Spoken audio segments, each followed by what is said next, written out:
Tout à l'heure, tu avais dit un truc hyper intéressant, mais j'ai oublié. C'était au tout début avant qu'on filme. Tu fais les sommes, c'est... Ah oui, c'est ça, c'est hyper important. Déjà, c'est quoi ton rôle en tant que sexologue? Comment tu peux accompagner les gens dans quel type de problématiques du quotidien? La plupart des patients que je reçois en sexologie, c'est soit des sommes, soit des couples. Mais je reçois aussi des femmes qui ont été victimes des violences sexuelles. Et en fait, on travaille en fonction des demandes. Chez les sommes, la demande que je reçois la plus fréquemment, c'est des difficultés au niveau de l'érection ou au niveau de l'éjaculation.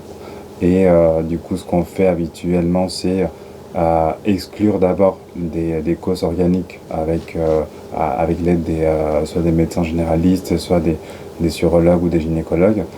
Et ensuite, on s'épanche plus sur l'aspect psychosexologique. Et ensuite, dans les couples, c'est voir un peu est-ce que c'est des problèmes de communication. Tout va dépendre de la demande de la personne. Et quand il y a des violences sexuelles, l'idée c'est de pouvoir travailler pour faire le deuil de ce qu'on a vécu pour pouvoir trouver ou retrouver une sexualité épanouissante. Ok, mais merci. On va parler d'orgasme. Est-ce que c'est normal de ne pas avoir d'orgasme? Je voudrais savoir aussi si c'est possible, effectivement, de travailler ce point-là, d'arriver à un orgasme. Voilà. Est-ce que c'est quelque chose qui peut se travailler, qui peut être changé? En fait, la première chose à se dire, c'est que la sexualité, c'est quelque chose qu'on apprend. C'est pas quelque chose d'inné. Et qu'en plus, ça dépend des plusieurs facteurs, comme déjà comment on est constitué au niveau de notre corps, au niveau psychique, quelles sont nos représentations, quels ont été les apprentissages qu'on a fait aussi autour de la sexualité et nos appréhensions, quelle est aussi notre histoire relationnelle et du coup quels sont un peu les liens qu'on fait avec la sexualité.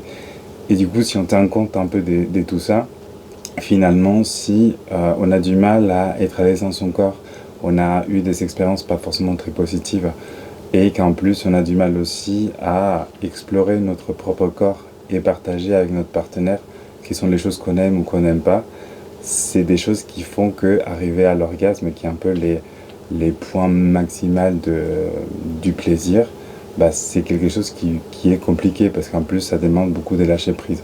Donc ça peut se travailler, c'est pas avec un claquement de doigts que ça se fait, mais en effet l'idée c'est de pouvoir travailler sur le lâcher prise avec une meilleure conscience de ce qu'on aime, de ce qu'on n'aime pas et finalement pouvoir s'affirmer sexuellement pour aller vers ce qu'on aime.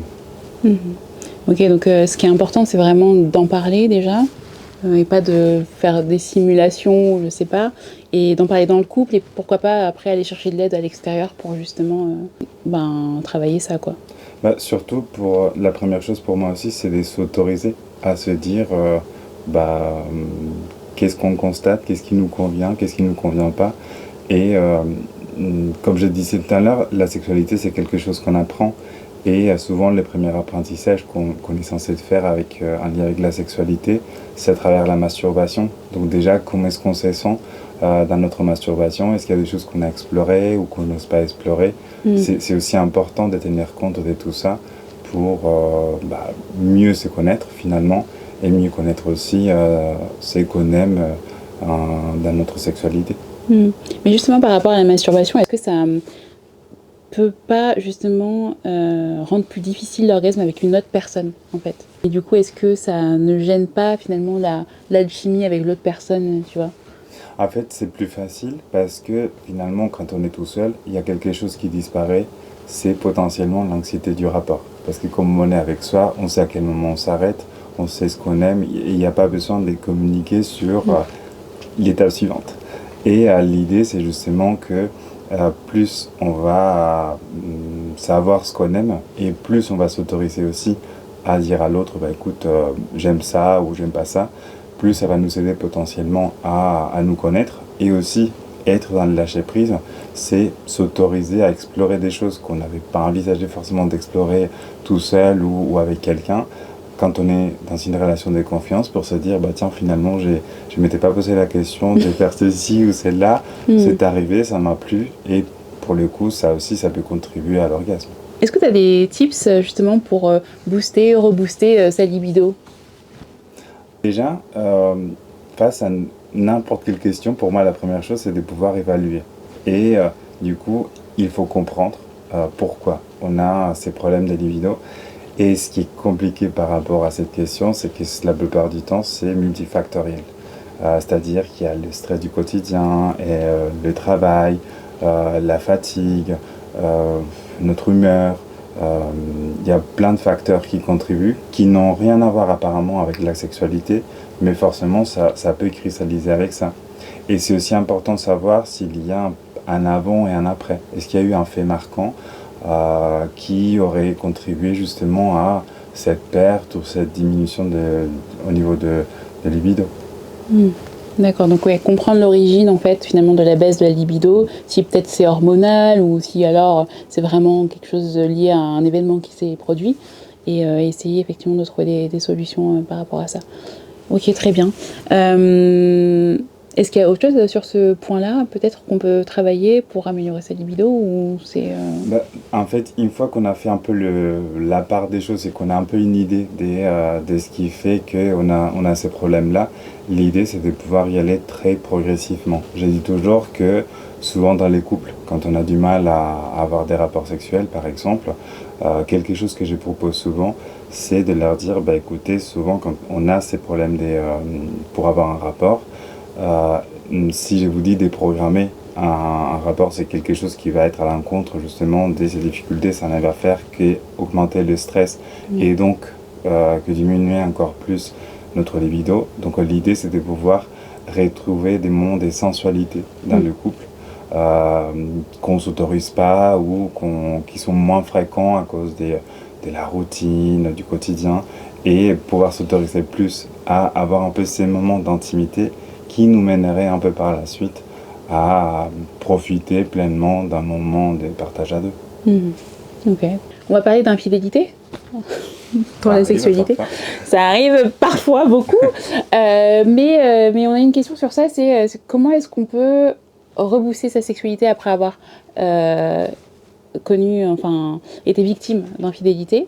Comment est-ce qu'on peut repartir sur une relation de confiance et de sexualité aussi, je ne parle pas des MST, mais vraiment de repartir sur un truc un peu plus normal. Je ne sais pas si ma question n'est pas claire, mais comment est-ce qu'on fait pour repartir sur une sexualité et une relation de confiance lorsqu'on a été victime d'infidélité? La première chose, ça s'est demandé, c'est déjà est-ce qu'on peut ou pas faire confiance à la personne? Parce que pour moi, la clé vient un peu de là. C'est-à-dire qu'avant, on était plus dans des modèles de relation, j'ai fait toute ma vie avec une même personne. Aujourd'hui, on est plus dans l'idée de j'ai fait 5 couples dans ma vie avec une même personne ou avec des personnes différentes. Et en plus de ça, il y a différents modèles. Il y a des couples fermés, des couples ouverts. Et dans les couples ouverts, il y a plein de modalités différentes aussi, avec des règles précises qui doivent se mettre en place pour que tout se passe bien. Et du coup, l'infidélité arrive dans un couple fermé. Et en effet, l'idée là, c'est demander qu'est-ce qui a fait qu'on est arrivé là. Est-ce que le couple peut survivre un peu à cette infidélité ou pas, ou est-ce que c'est un point de non-retour? Et si oui, l'idée c'est de pouvoir être dans l'acceptation de ce qui s'est passé. Si bien accepter, ça ne veut pas dire être d'accord. Ça veut dire qu'on fait les constats que ça se passait et que on a suffisamment de ressources pour se dire qu'on passe à autre chose. On n'oublie pas, parce que l'effet était là. Mais si on apprend à vivre avec ça et à se dire que on a pu passer à autre chose véritablement, là on pourra réinstaurer la confiance, travailler justement pour qu'elle arrive à nouveau, et donc pouvoir être dans le lâcher-prise et profiter de la sexualité. Mais sans ça, je pense que c'est compliqué de pouvoir s'autoriser à être à nouveau avec la personne, déjà parce qu'on aurait du mal à savoir si il ou elle a été avec quelqu'un d'autre, et en plus, comme tu disais, s'il y a aussi si la personne a des CST, ça fait que ça peut nuire encore plus aussi notre confiance en la personne. Oui, complètement.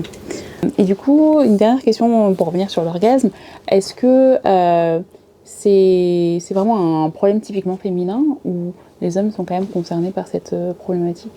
Ah non, j'ai envie de te dire que c'est un problème humain et ça arrive. Alors, je ne sais pas si statistiquement parlant, c'est aussi fréquent chez les hommes que chez les femmes, mais c'est vrai que tout le monde peut être concerné par ces difficultés.